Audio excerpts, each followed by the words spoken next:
All right, hello everybody. So we are back, and as promised, this is the quote unquote third date between this pairing right here, Raymond and Tressa. So, um, again, I don't really have to do any introductions or anything like that. So, let's just get to it. So I'll just step out.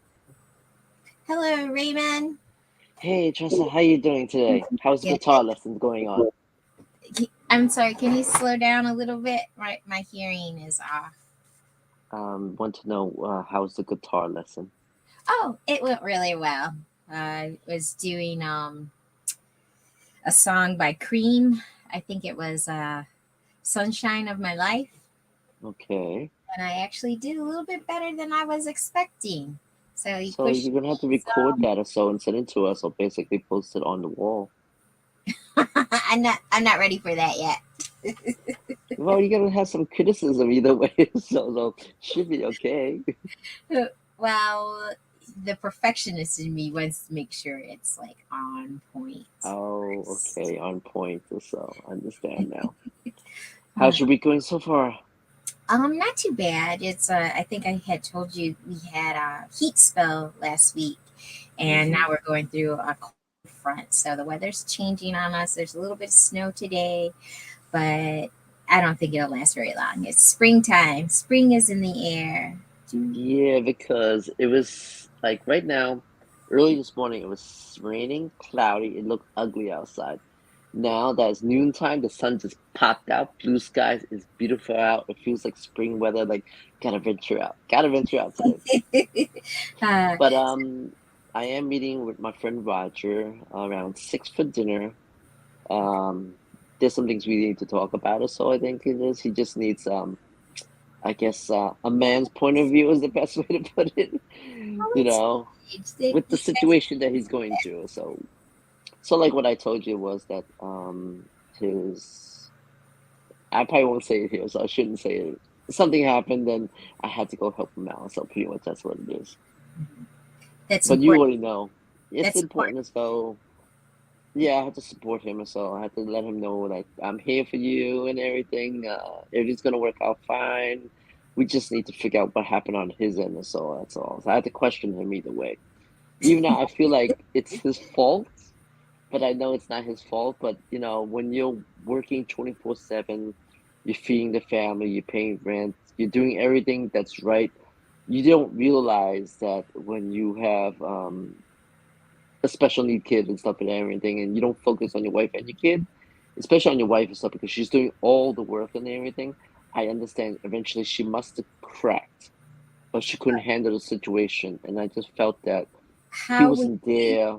how would you balance out a relationship with stressors like at being at our age and advanced age? People But come with their lives. I'm thinking like most people, some of them probably need like a stress reliever or basically like a Let's talk timeout. you. Let's talk about Raymond. What Raymond needs is a stressor and a stress relief to keep life balanced, so that Stress you can give relief, 100% to your relationship. probably more sleep. Well, you Um, have to factor all that in too. You have to make sure that you're taking care of you and I lost connection. Okay, I'm taking sorry. That was incoming call. care of the Sorry, my people that bad. matter in your Hello, life. can you hear me? I can hear you. It just went black for a minute. I'm sorry. I lost connection. Oops. You're there. I see you. Say hi, Can you hear me? Raymond. I No. see, and I hear you. Yes, I hear Can you. you hear me? Yep. Oh man, this is not good. You Hello? can't hear me. Hello. Hello? Oh, Hello? Hello? I,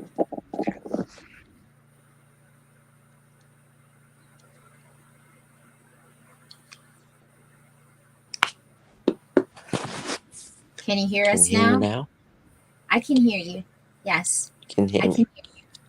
I can't Can hear you you. hear me? Oh, I can't hear you at all. Yeah, uh, Raymond, just try leaving and then come back in. Wait, hang on. That's Just silence. can you hear us now? leaving. Fuck. Hang on. Hello. I think it's his connection. Okay. But you can hear me, right, Francis? Yeah, I can hear you. Okay. Can you hear me now? Hmm. Yes. I can't hear you at all. There's nothing on my end. I don't know what happened. Um, Let me go out and come back in. Okay. Okay.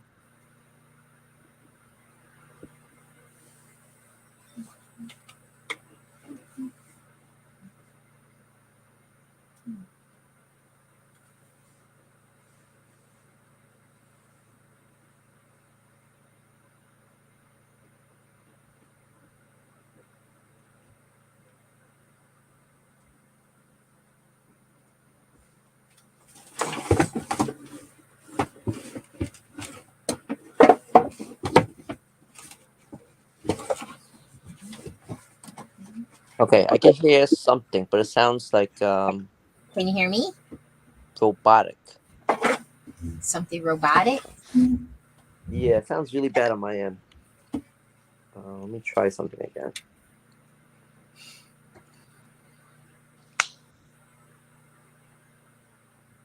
Can you hear me? Hmm. I can hear you. Can you I hear can't me? hear you on my end. My end is basically it sounds like audio's off for some reason. Not sure why.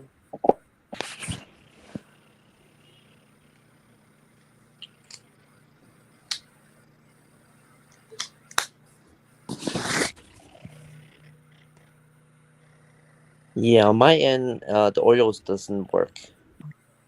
Hold on, let me see what's going on.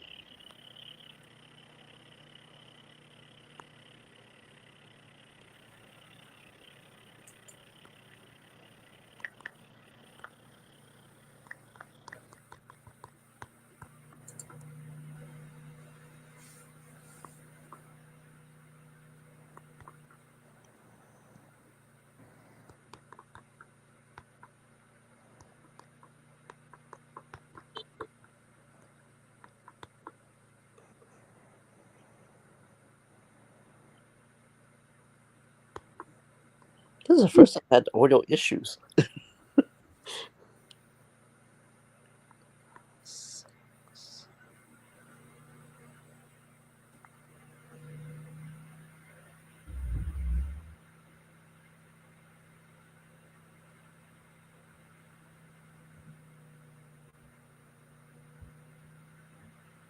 Hang on a bit. He told me he's trying to restart his phone.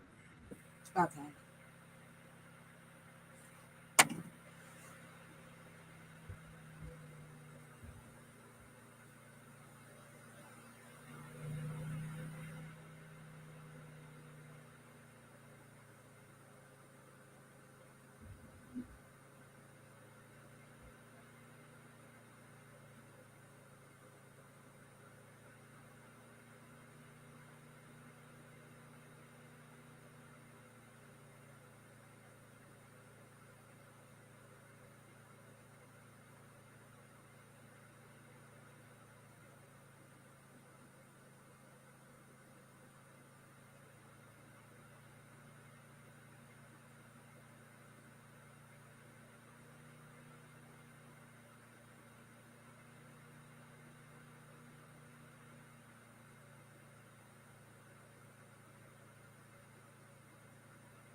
Oh, think about it.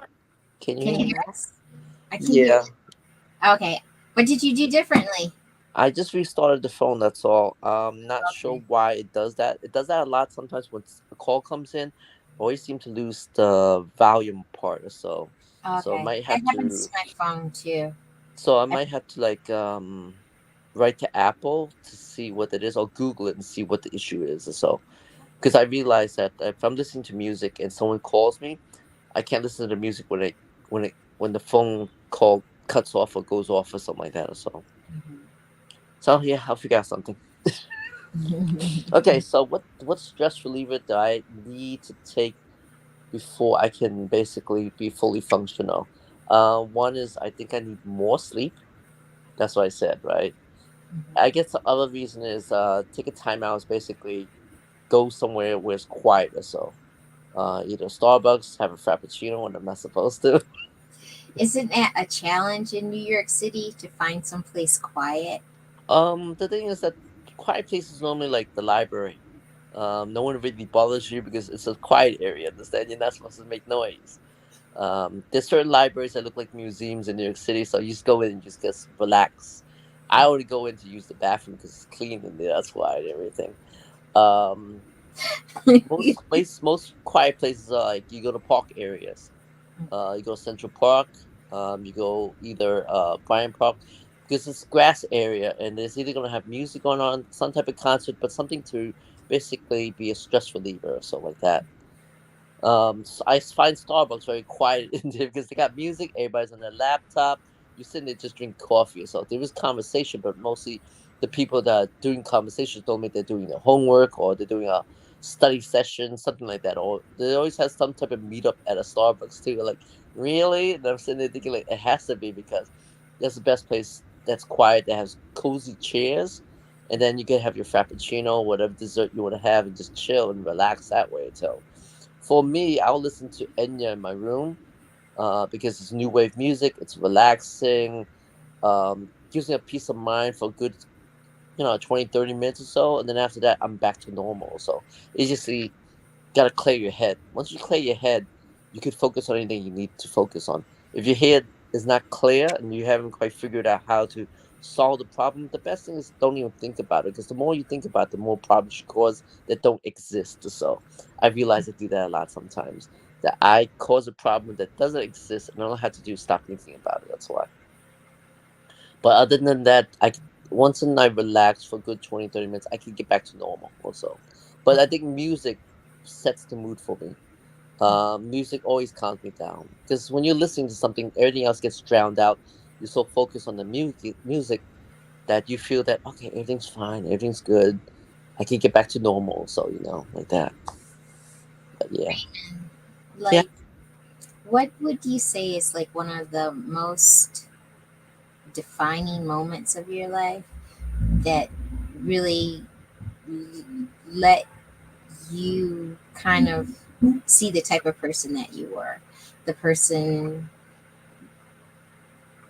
kind of like for me, it's I I really had a greater appreciation for myself when I had Chase. I was disabled in my first trimester of pregnancy, and to see how I was able to pull through that and bounce back to physically being almost 100%, and to take the challenges of raising her on my own, through those struggles. I was really impressed with the type of person that I proved to be. What would you say would be a life defining moment like that for yourself? Would probably be when I ended up in the hospital for diabetes because I had ulcer in my foot. Something so minor can hurt me. I'm shocked. So, and when they opened up my foot to see if was there anything they could do, they had to save my toe. The thought of having one less toe was on my mind because it's like I was hoping that I didn't lose that toe. But basically, they didn't find no infection in there. They just don't understand why it happened down there, so for places. So something so small, like a bump, turned into something worse. To find out this it's really nothing or so. And then took me about 6 months to get back on my feet was the hardest. Um, to walk again was hard as so because I have trouble walking still. I walk like I'm waddling or so, and I shouldn't be waddling. I should be able to walk straight, but for some reason I feel like I'm unbalanced, and I don't know why is that. So that's the reason why I'm doing more activities now because during that 6 months and during that 1 year and a half during the pandemic, I was home. I was bored out of my mind. I wasn't really bored, so I was entertaining myself online, but I knew that this is not my life, so I could do more. I could see more. I could do a lot more stuff. So, what So things did it teach you to appreciate about yourself, about it your it life, teaches me to about appreciate that I can live basically. I can survive diabetes, so I'm just it's a constant fight for me right now. So to a point where I'm starting to see things I didn't see before. So like visions, like having cataracts really sucks or so. Because at nighttime when I'm walking, I really feel like I'm blind. Like I can't see what's in front of me. This past weekend when I was in the city and I was coming like going to dinner to meet my friends, I didn't realize how dark it is, and the thought of like I'm gonna go blind or so if I don't fix this diabetes because I won't be able to see, I won't be able to function in life and stuff. That I won't get to enjoy the life I want, because I felt that diabetes basically I didn't take it seriously enough to a point where things are starting to affect me.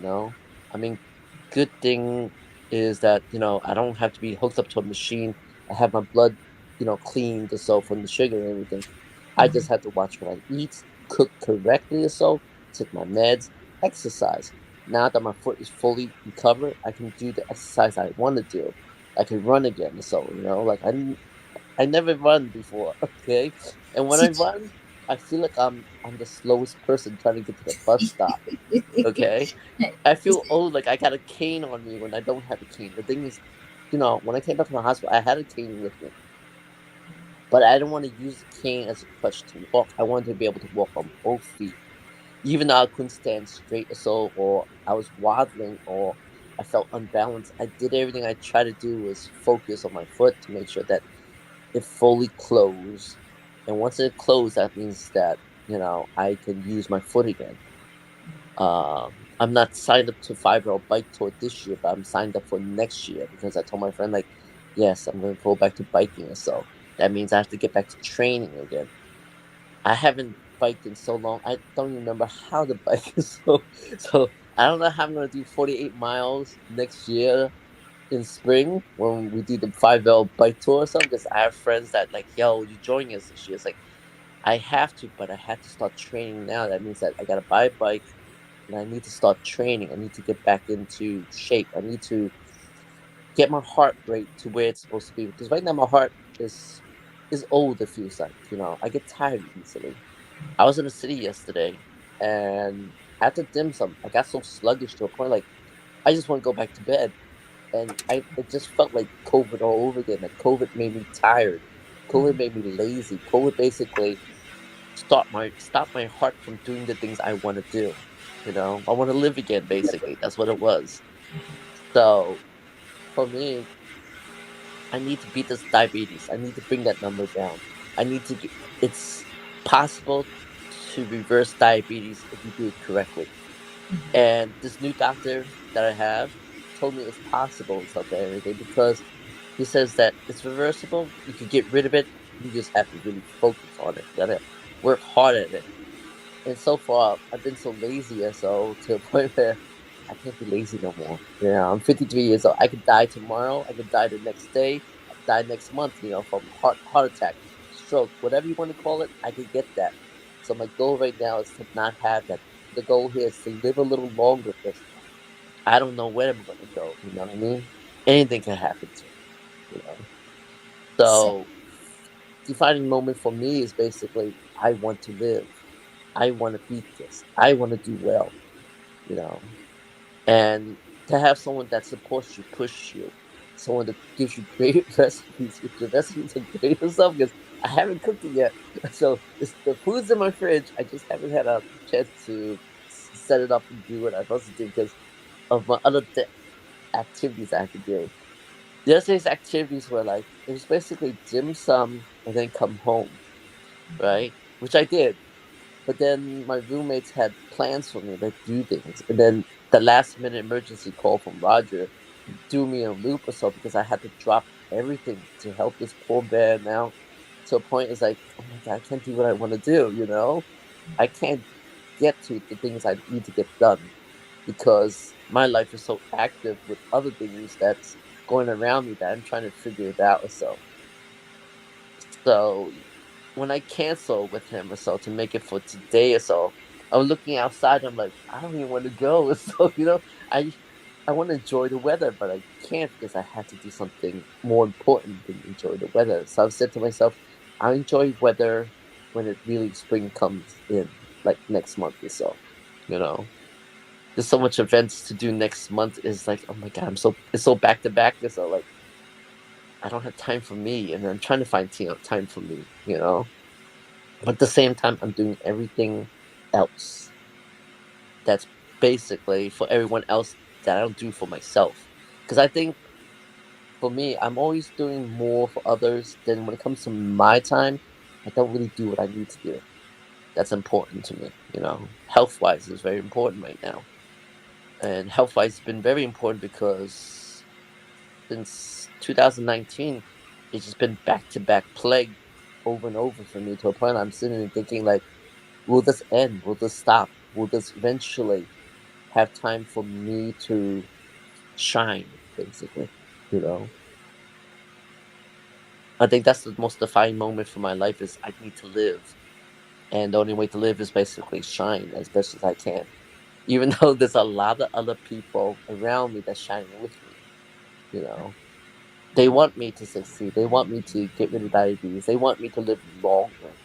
You know, I sit there and worry about why does my arm feel numb or so. I'm sitting there thinking like, you know, if your left arm feels numb, that's still going on, okay?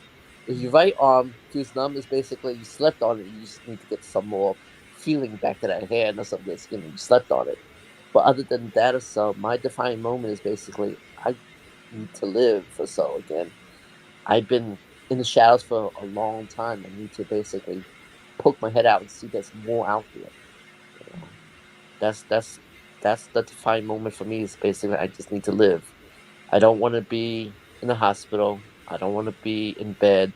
I don't want to be in rehab no more. I need to basically enjoy my life the best way I can. You know, before I go. You know, Yeah. to sit there and think about death is not good or so. To sit there and think about, oh my god, I'm not going to live this long or so. But you need to find a way to stretch your life longer. So if you were to go back and talk to your younger self, Oh what my god, I so want to slap myself when I was younger. If I could go back and slap myself when I was younger, so I would do it. I would punch myself in the eye and tell myself, like, dude, stay off the sweets. You know, get back in shape, lose some weight, lose as much weight as possible. Because I'm telling you, I was frumpy my whole life or so. you I know, think when I turned 17, 16, that's when I got fat.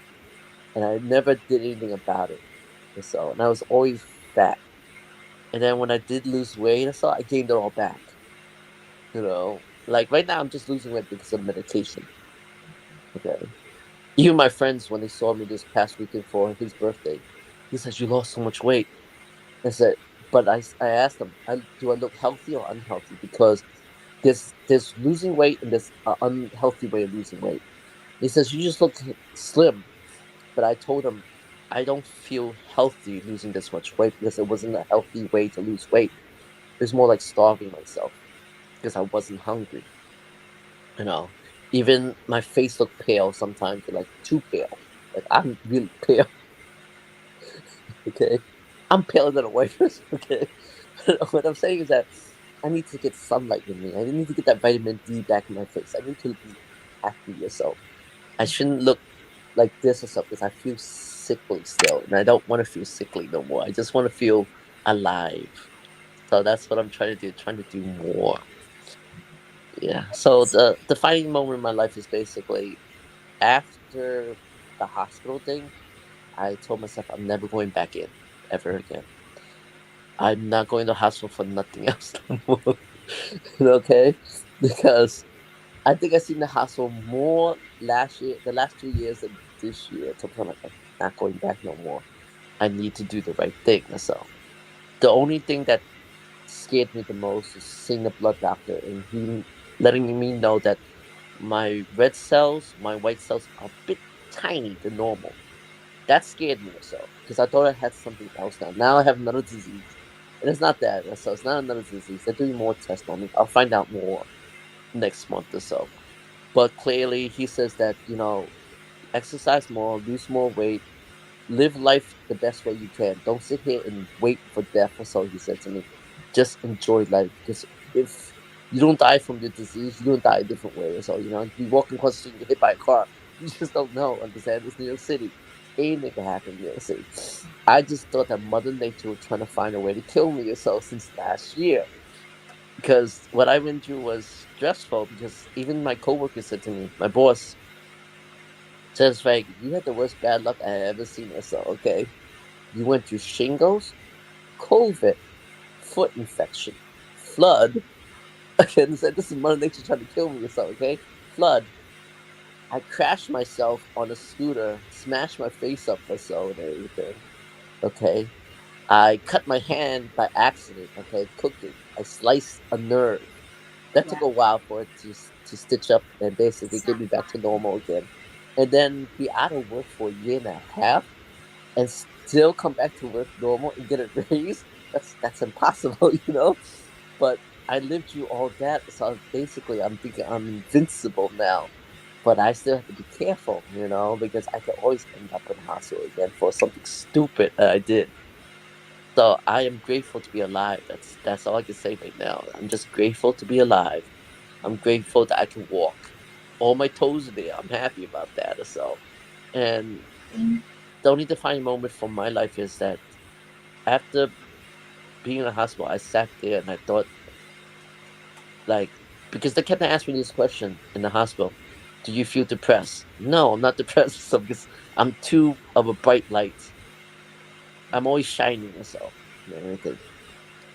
And that I know that for a fact or so, because then sometimes when you shine too much, things come and visit you at nighttime. So that orb, which I keep hearing stories about the orb, and that's why there's a camera in my room to see what is in my room that's visiting me or so. I'm hoping that it's a good spirit that's visiting me, like my grandfather, my dad, my uncle, my aunt, the ones that passed away are visiting me just to check on me or so and everything. Because in the last apartment that we stayed at, the one that got flooded, the camera at nighttime kept on going off because I saw a bunch of big ass orb going in and out. Like, oh my god, I'm living in a haunted apartment. That's not good. But I think it's probably because we had shrines set up. We had a shrine with a Buddhist, with the shrine of the Mother Virgin Mary. We had a shrine of Jesus Christ. There's on a statue in the middle of the apartment or so. So I believe that's what the orbs are going to, because that's where it went. It never came to my room, so I knew that I was safe. And if I knew there was something in my room, I normally call my friends. Like, dude, I need you to see if you feel any energy around me that's bad or something like that, because I need to know, because I'm scared at nighttime. I'm very scared.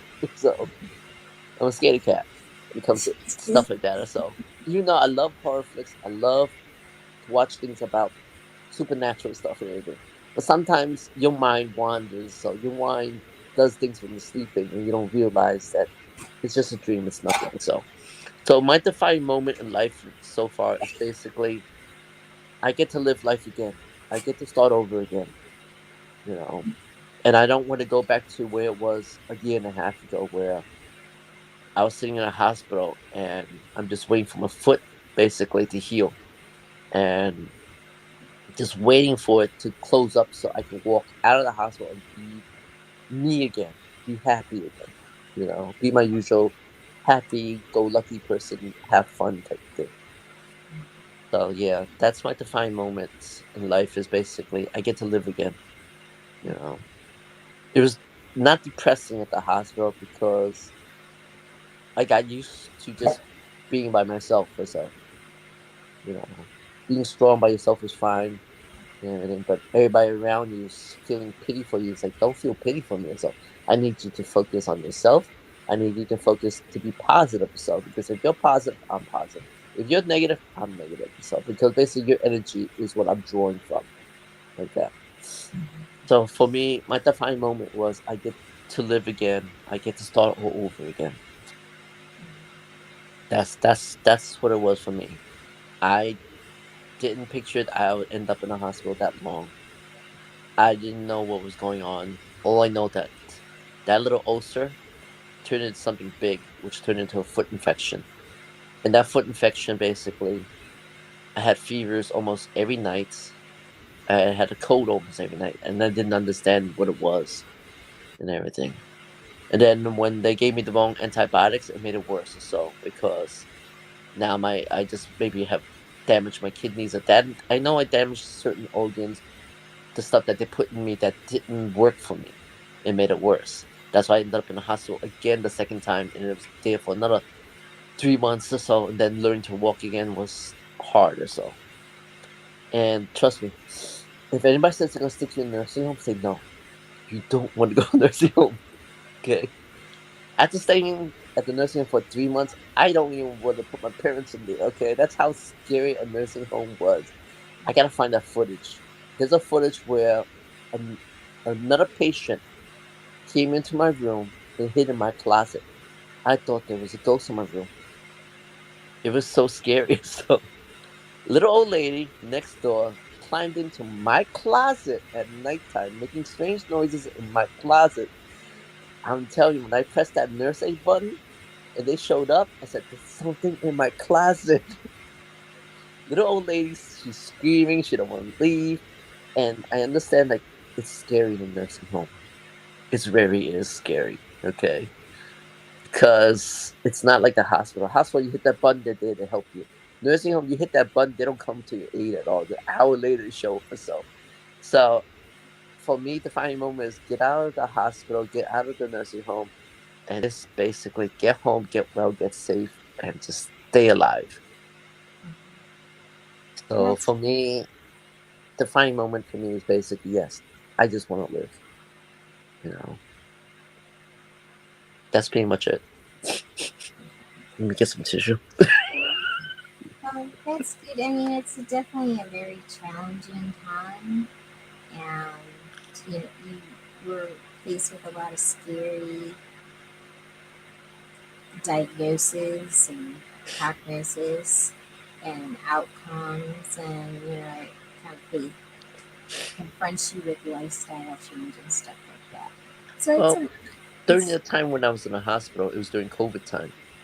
So family could not come visit you. Family could not do any like you couldn't get visitors. you're very isolated. So you felt isolated. The only people you talked to was the patients across from you. And half of them were crazy, or so the ones I got. I was lucky enough that they transferred to a room for myself. I got the VIP room, it was awesome. The only interactions I had were with the nurses. And if you get the right nurse, they'll treat you right. They'll make sure you're okay and stuff like that. I didn't have no complaints at the hospital. The staff did wonderful work on me, so they kept me alive. That's what it was. That goal was to keep me alive. You're When a I got very to the nursing social home, I felt like I person, so wanted to I'm hang sure myself or something because it you was did that well bad. in the hospital. I'm sorry. Repeat that. I said you're a very social person, so I'm sure you thrived in the hospital and that. Oh yeah, they liked me a lot in the hospital. I didn't complain. I never pressed a button, so I was self-sufficient. So like I could get myself to the bathroom. Don't worry, I'm just hobbling along. Don't mind me, so and everything. Because they're like, "Well, help you." It's like, no, I can do this on myself. Because the goal here is that if I can do it myself, they can help someone else that needs the help. I'm just passing through. I told them I'm just passing through. I'm not sticking around that long or so. I just didn't expect to go back the second time because the medication that I went home with that I plugged myself into had side effects, and the side effects were gave me hives, gave me rashes, and also at the same time it was damaging my kidney. So when I saw the doctor the second time for a checkup, he looked at me and says, "You have to return to the hospital. Something's not working for you because you look horrible, and you look sick." And I was sick. So the second time going back to the same hospital, they're like, "You're back." It's like, yeah, you can't get rid of me or so. Not like that or so. So, how do you want your life to be in the next 5 years? What do you see different for yourself? The next 5 years, start building more cash for my 401k or my retirement, basically. Um, Let's just say without money. What if we're not looking at the area of money? How do you want okay. your life to be different? The next 5 years, hopefully, I will find someone that would likes me for me. So, I do want to settle down eventually. Um, if it's not New York City, it's going to be somewhere else, most likely. So, somewhere where it's soothing, not rush, something slow pace. You somewhere where I could just basically look out on the mountaintop and just see like sunlight come out. Like, oh my god, this is a different lifestyle. So um, it's sort of like not the city life or so and everything, because the city life as it is now is fast paced. I'm getting to an age where I need to slow down a bit or so. I need to take one step at a time, because if I move too fast, I'm gonna hurt myself again. So 5 years from now, hopefully with someone that I like, adore, want to spend my life with, basically, soulmate wise, and most likely it could be you. So I did say that in the last interview. Okay. So, but we don't know that or so until I finally meet the person or so. Because meeting and talking on Zoom totally is two different things. And so you can learn a lot by meeting them, body language and how they are. What you talk to them in Zoom might not be the right things. They say what they had to say in the room to sound correct, right? But when you meet them in person, it's different. Understand? You can read the body language. You can see if they're closed off. You can see if they're open minded. You can see if they are hiding or not hiding anything or so like that. You know, by reading the body language or so. Because right now you just see the face, you don't see nothing else or anything. So I'm saying what I have to say, but it might be saying what you need to hear, but maybe it might not be the right thing. What I say to you, it's like two different languages or so, I agree. like that.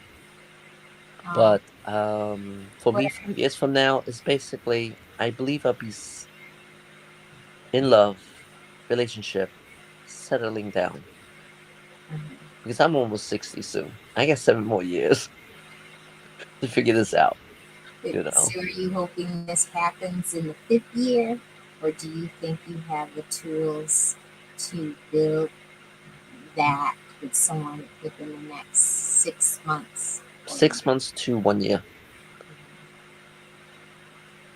If it's long distance, it's long distance. If it's close by, it's close by. It's all depends on um if we can build a future together. You know.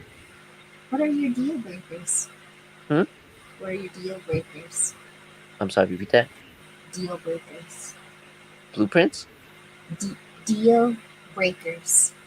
Deal breakers. Okay. Let's see. Deal breaker for me is, jeez, I don't know. This is not a good question. So it's a hard question for a deal breaker. I So, think sometimes you pull from your last relationships, oh things no, no, that that would be a you learned horrible about thing to pull from yourself. last relationship and so and everything. Well, those relationships didn't work, so you hope that you learn something and you've grown as a person and you have a better idea of what you want in a relationship. I So it's think kind for of a good me, place to it's start. both people working for the same thing for the better future.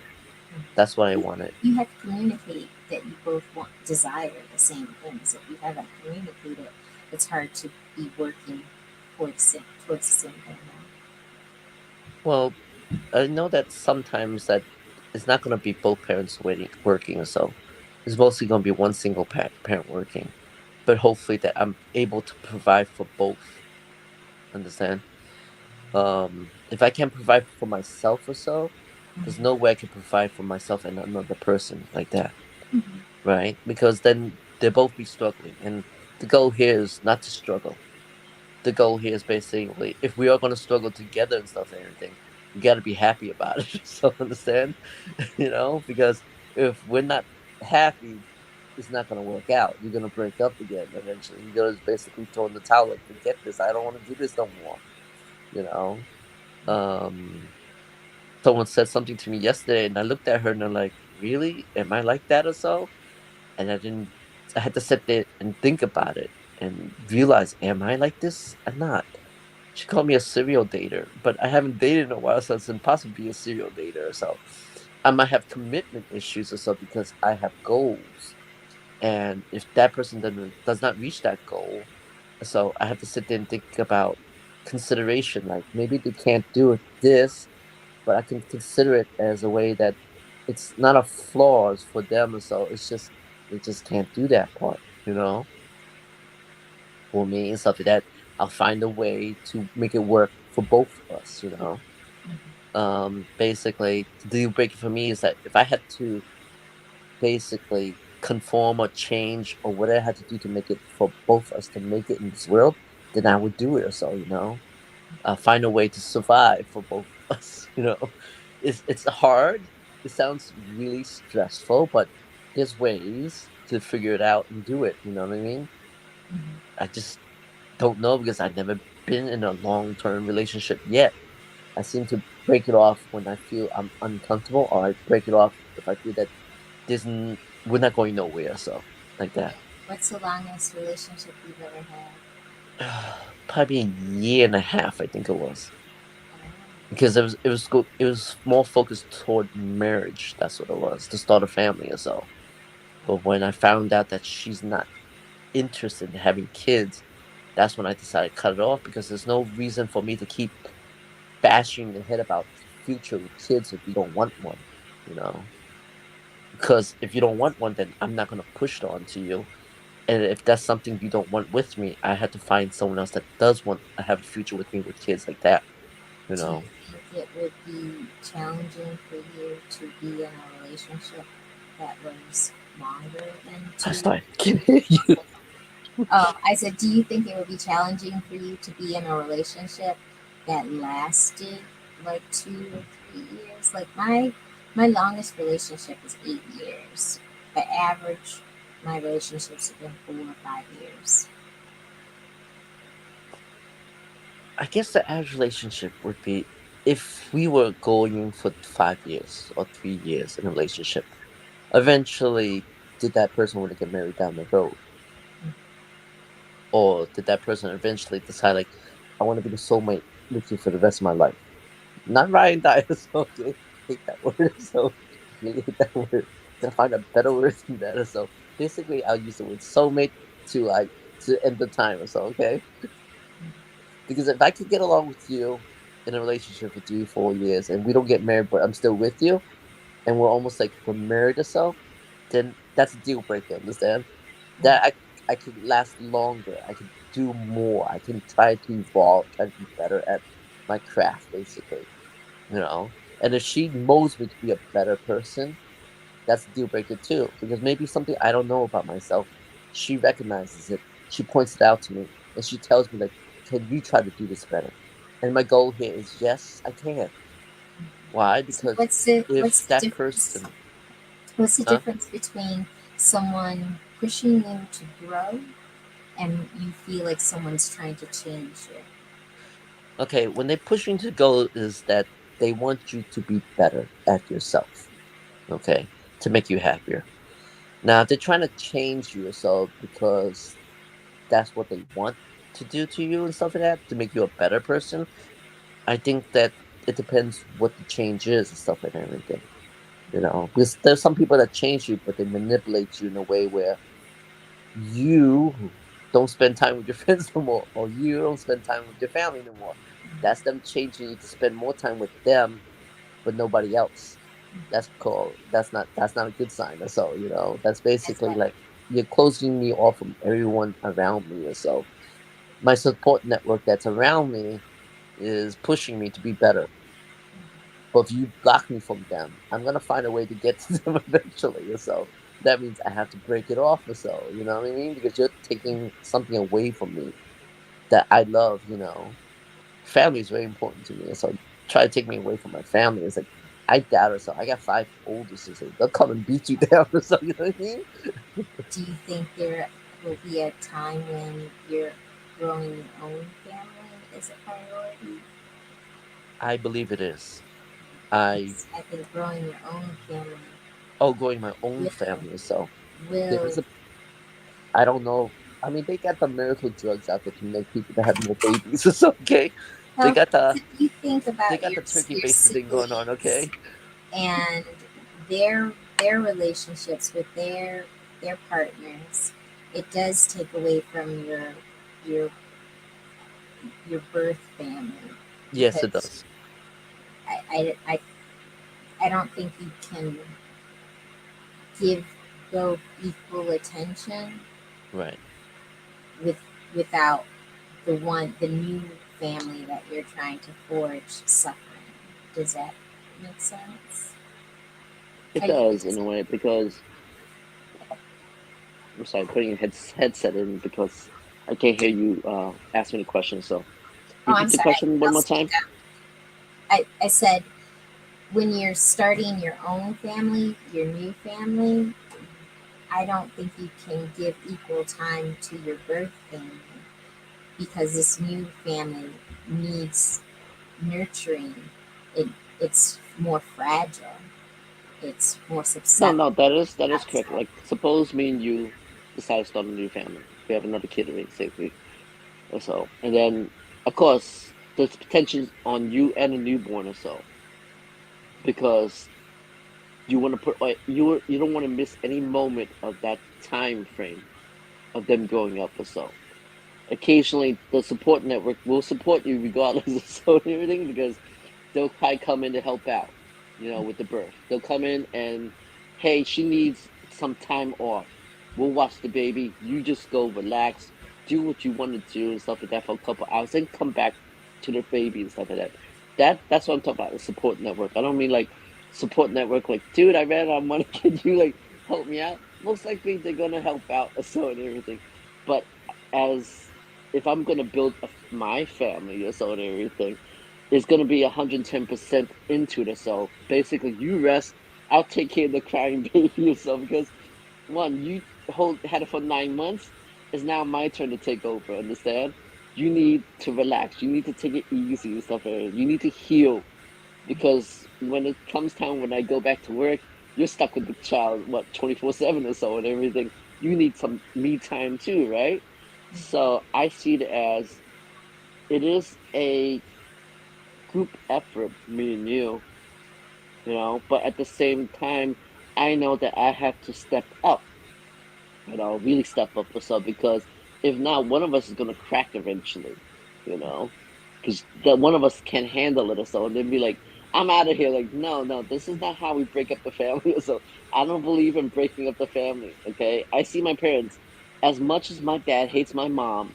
Okay, in a way, he stuck it out, regardless how crazy my mom was or so and everything. Do you genuinely think he hates your mom, or do you think he just vented? And I'm sorry, repeat that. I said, you don't genuinely think he hated your mom.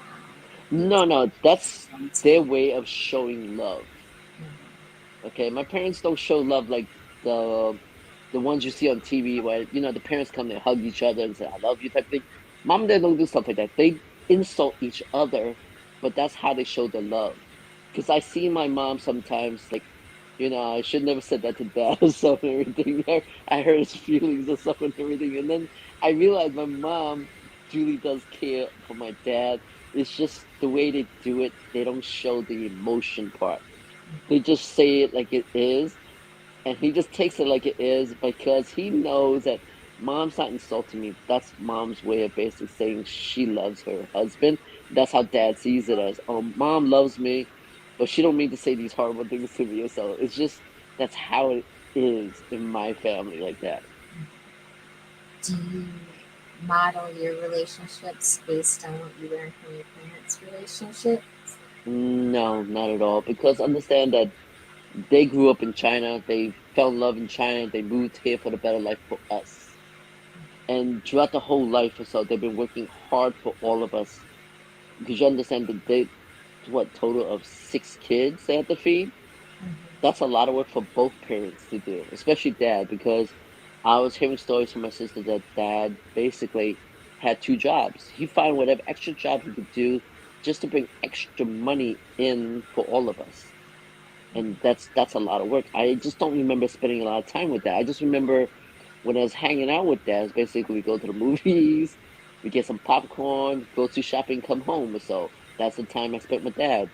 I don't remember going much trips with dad. If I did, I just don't remember those trips because basically it always felt like a business trip. I just tagging along, you know what I mean, like that.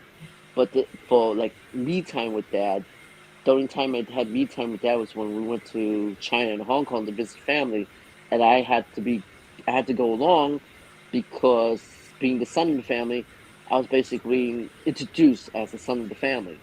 You know, this is the future basically. Is what my parents try to push off onto my relatives and stuff like that. So that's what's going on. So I put it in Davis 30, but I'll put out a new one eventually or so. The charger's in there. Okay. Kiki should go out also because it's sunny outside. See, the sun popped out. Hurry up, go, go, go. Sorry about that. No, it wasn't a stage where she'd come and interrupt me. So okay. It was just some things I had to do early this morning with my roommate. Some application stuff we had to do online, and some stuff for like job wise and information wise, and applications for immigration stuff like that. So yeah, I'm always busy doing other things for other people. I don't do stuff for myself. But back to the question about, do I model myself after my parents? Not really, so because I'm first generation in America. So basically, I'm paving the way for my second generation that's doing excellent more than I am. And the only thing my parents taught me is just be respectful to elders, you know, be respectful to the person that's in front of you. You know, the goal here is basically just be yourself and do the best you can. You know, my parents never pushed me in school. My parents never pushed me in college. They never pushed me about a job because in their eyes, so eventually you're gonna be something. Just don't know what it is, so like that. I didn't expect to not do finance and end up in technology instead or so, because I did not enjoy finance. All my siblings went into finance, except for one. One that went into fashion. And the one that went into fashion didn't follow the path of everybody else's footsteps and so like that and everything. So that's why I get along with that one sister so often. That's why. So yeah, mom and dad, they put out good reasons to do certain things, follow the rules and everything, and everything should fall into place. You know, because I had to sit there and think about how my parents were together to build what they did for us for a better future. That's all. Yeah. And you have another question? Do you have any questions for me? Oh, I never wrote anything down, so that's why. Well, if in the future, okay, 2 to 5 years or so, do you see yourself with me or someone else? Or you just right now trying to figure it out still? Um, Because I um, think this is the reason why we're having this conversation as well, to see if we click enough for me to travel out there to visit and basically spend a week there, a day there, or there's a lot I want to do out there.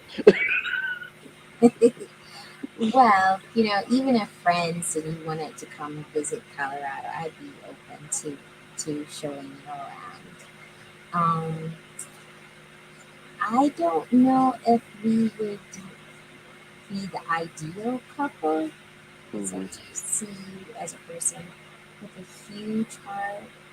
When someone is your friend, I think you genuinely go out 100% for them. You're always rooting for them. Yes. It's your heart is big. That's like one of the first things realize about you. Your friends are super important to you, and I don't know if you could really leave your friends. To be honest, I think they're such a huge part of your life. I think they have replaced a relationship for you, and I think you find it more rewarding from than a relationship, a romantic relationship. I think you trust your friends a lot more with your heart than you would a romantic partner. Does any of that sound? No, that makes sense so in a way. It does. I think you Um, might want a relationship, but I don't think you're ready for a relationship. You know, yeah, that's why I think it is too sometimes. It's like I could do the relationship part, but I don't know if I'm ready for that commitment yet or so. And then I won't know, like, it has to be like down the road, like a year or two or so, then it finally would click into my head, like, oh my God, the love of my life is in front of me this whole time and I didn't realize it. So, like that. but Like, what? I'm I sitting there think thinking like, am I slow or so? if you've made it this far with it, I think you found replacement relationships that fulfill that need in your life. I think so. I think like most of my relationships is all done with activities. I'm always planning things. I'm always trying to. I have like three plans. If Plan A don't work, then we could do Plan B. If Plan B don't work, Plan C. You know what I mean? As long as I can entertain you and basically spend more time with that person, it makes sense. So for me, you know. Because as I see the females that are in your life, you have a lot of affection for them. You and it's hard to pinpoint it, but I think you're happy with how your life is and where it is right now, and not having the demands of a romantic relationship, and just It feeling it out. But it's I do think when someone is in your heart as a friend, I think they have a genuine place with you in your yeah. heart for a long Oh, casual dating. Not a fan of that. time.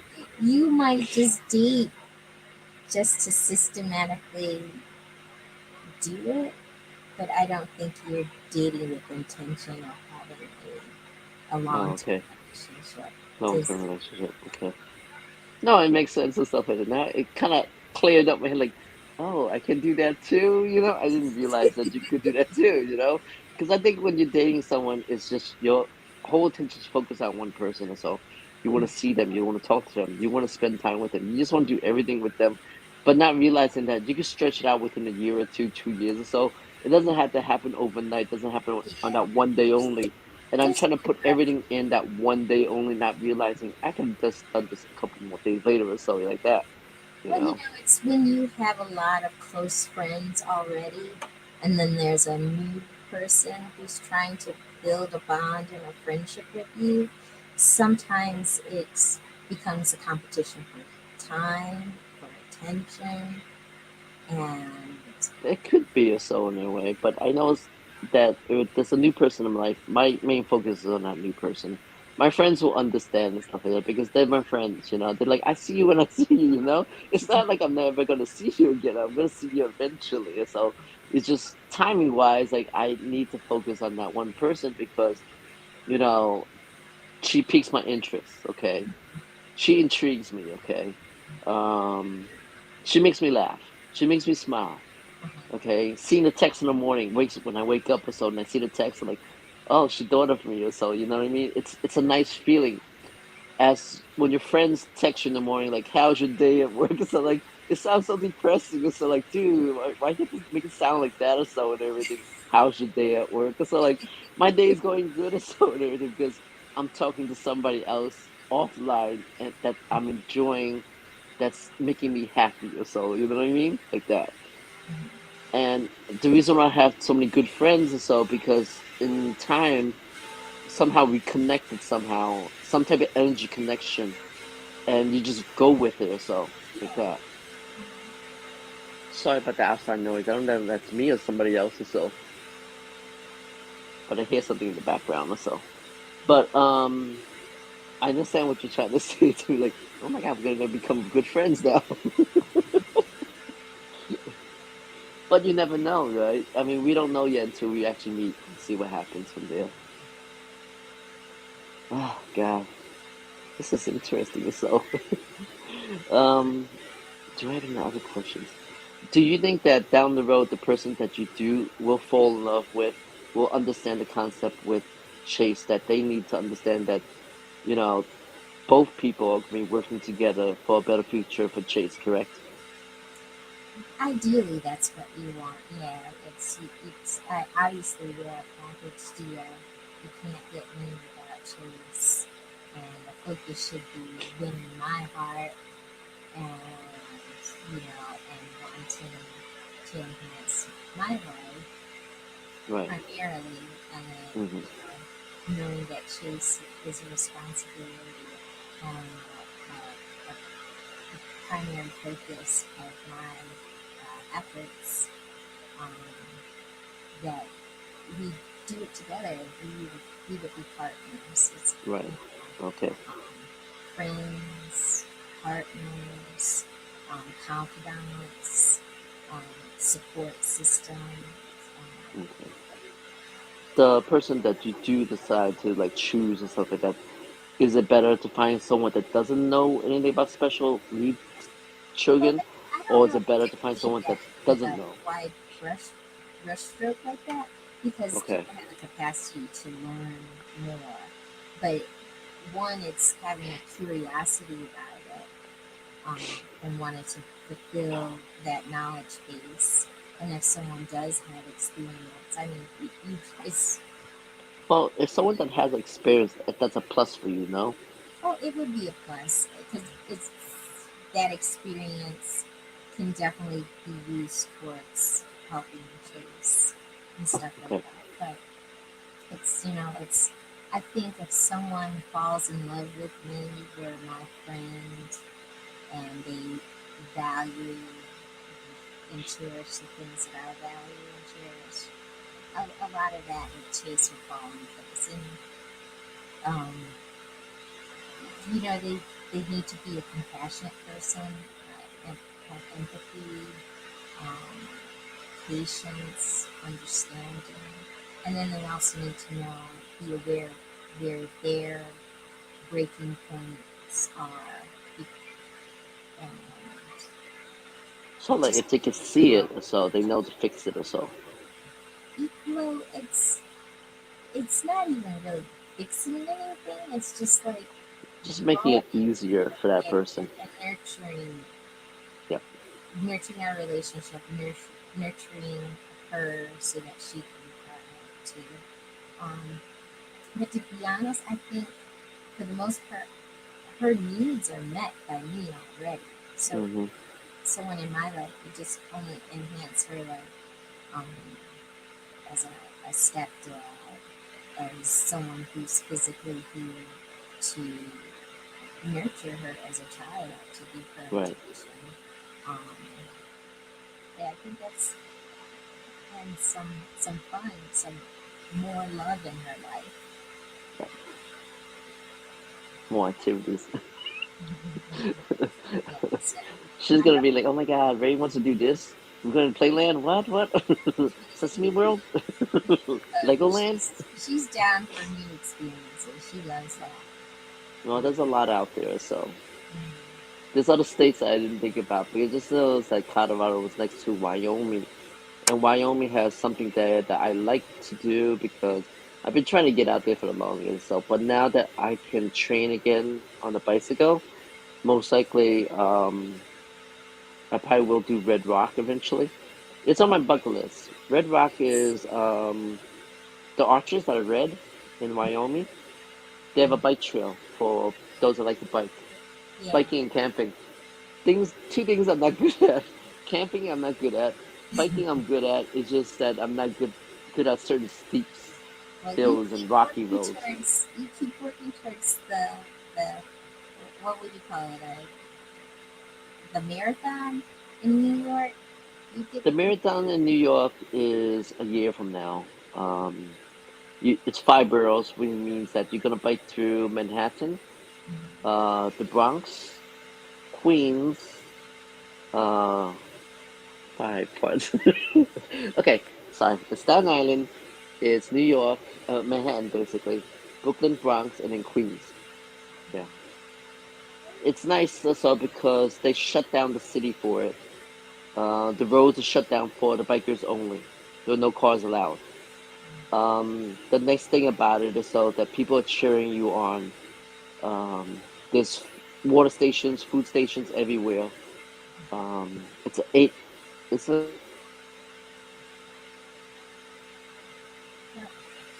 it looks like it's been back. Can you I'm hear? sorry. My mom called.